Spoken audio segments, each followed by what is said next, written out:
संसार के संपूर्ण दुखों के मूल में सुख की इच्छा है। बिना सुखेच्छा के कोई दुख होता ही नहीं। ऐसा होना चाहिए और ऐसा नहीं होना चाहिए, इस इच्छा में ही संपूर्ण दुख हैं। मृत्यु के समय जो भयंकर कष्ट होता है वह भी उसी मनुष्य को होता है जिसमें जीने की इच्छा है, क्योंकि वह जीना चाहता है और मरना पड़ता है। अगर जीने की इच्छा ना हो तो मृत्यु के समय कोई कष्ट नहीं होता।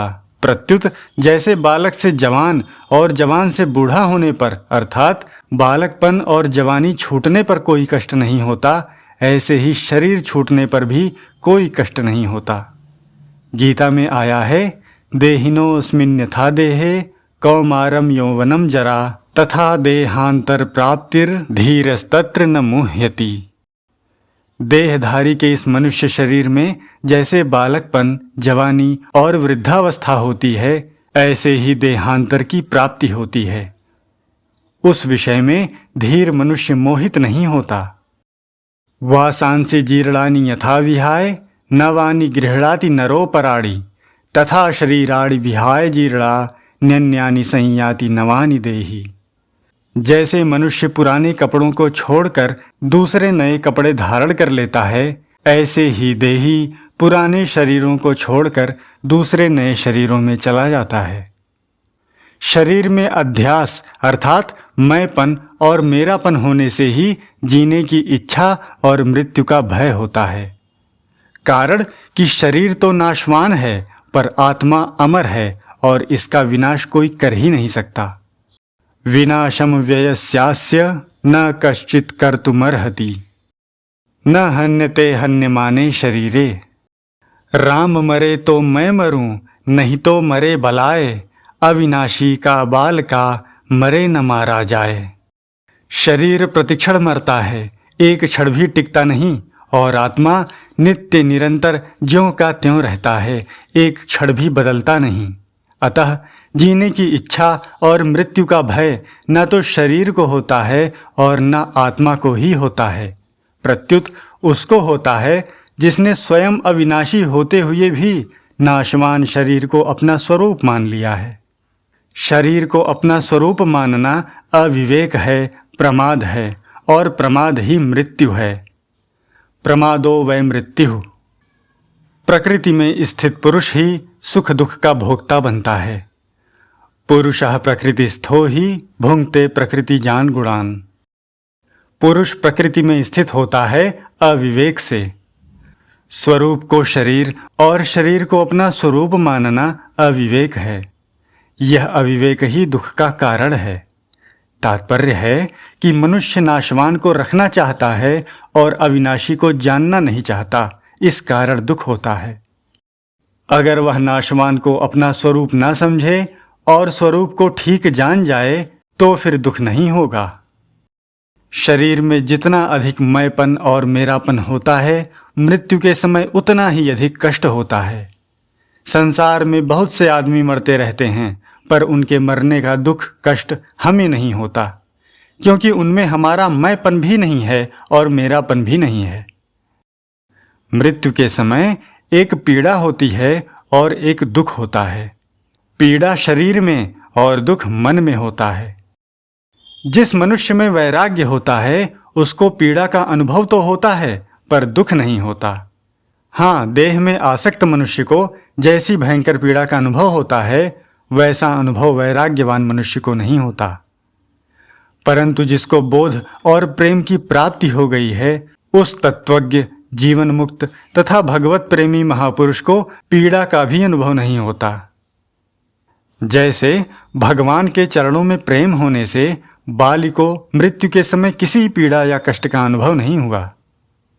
जैसे हाथी के गले में पड़ी हुई माला टूटकर गिर जाए तो हाथी को उसका पता नहीं लगता, ऐसे ही बाली को शरीर छूटने का पता नहीं लगा। रामचरण दृढ़ प्रीति करी बाली कीन्ह तनु त्याग, सुमन माल जिमि कंठ ते गिरत न जानई नाग। बोध होने पर मनुष्य को सच्चिदानंद स्वरूप तत्व में अपनी स्वाभाविक स्थिति का अनुभव हो जाता है, जिस तत्व में कभी परिवर्तन हुआ नहीं, है नहीं, होगा नहीं और हो सकता नहीं। प्रेम की प्राप्ति होने पर मनुष्य को एक विलक्षण रस का अनुभव होता है, क्योंकि प्रेम प्रतिक्षण वर्धमान होता है। बोध और प्रेम की प्राप्ति होने पर मृत्यु में भी आनंद का अनुभव होता है, कारण कि मृत्यु के समय तत्वज्ञ पुरुष एक शरीरी में आबद्ध न रहकर सर्वव्यापी हो जाता है और भगवत प्रेमी पुरुष भगवान के लोक में भगवान की सेवा में पहुंच जाता है। जिनका शरीर में मैं मेरापन नहीं मिटा है, उनको भी मृत्यु में, कष्ट में, सुख का अनुभव हो सकता है।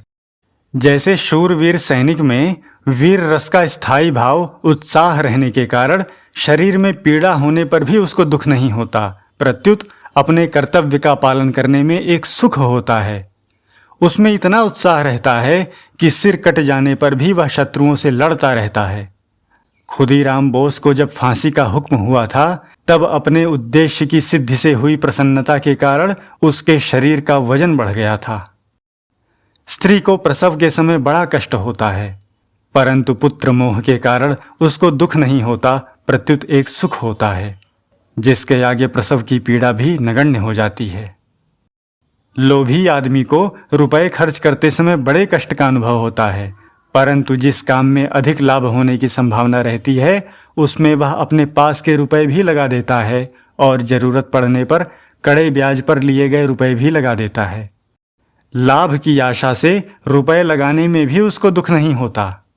तपस्वी लोग गर्मियों में पंचाग्नि तपते हैं, तो शरीर को कष्ट होने पर भी उनको दुख नहीं होता, प्रत्युत तपस्या का उद्देश्य होने से प्रसन्नता होती है।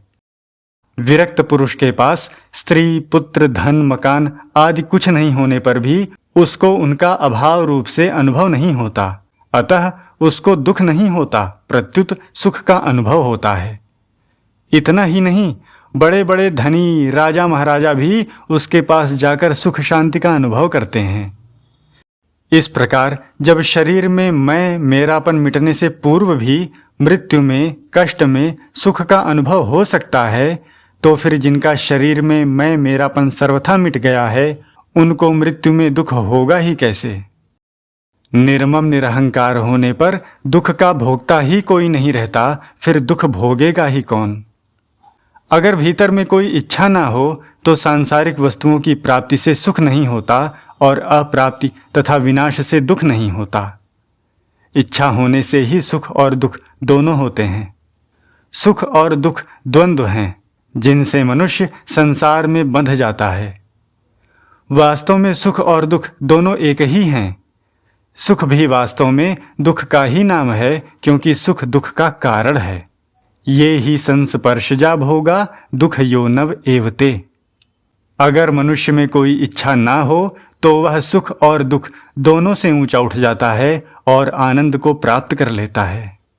जैसे सूर्य में न दिन है न रात है, प्रत्युत नित्य प्रकाश है, ऐसे ही आनंद में न सुख है न दुख है, प्रत्युत नित्य आनंद है। उस आनंद का एक बार अनुभव होने पर फिर उसका कभी अभाव नहीं होता, क्योंकि वह स्वतः सिद्ध, नित्य और निर्विकार है। अगर सब इच्छाओं की पूर्ति संभव होती तो हम जीने की इच्छा पूरी करने का उद्योग करते, और अगर मृत्यु से बचना संभव होता तो हम मृत्यु से बचने का प्रयत्न करते।